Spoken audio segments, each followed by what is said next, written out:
মুখ্যমন্ত্রী মমতা ব্যানার্জি, আমরা সাধারণ হিন্দু, সাধারণ মুসলমান, আমরা সবাই ওনাকে ভালোবাসি। তার একটাই কারণ উনার উন্নয়ন, উনার উন্নয়ন।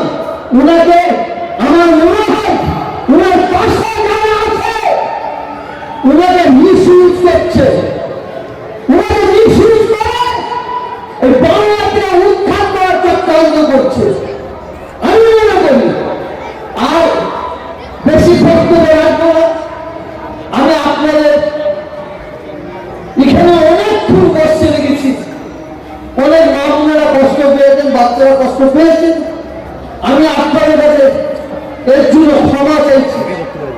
আজকে এই বস্ত্র আমরা দেবো 10,000 মানুষকে, ইনশাআল্লাহ আজকে প্রতি বছরই আমরা এখান থেকে দেওয়া শুরু করি। এসে আমার হাতে কিছু টাকা দিল, ব্যাংকে দিল। আমি কিন্তু একবার বলি, আসুন যে কথা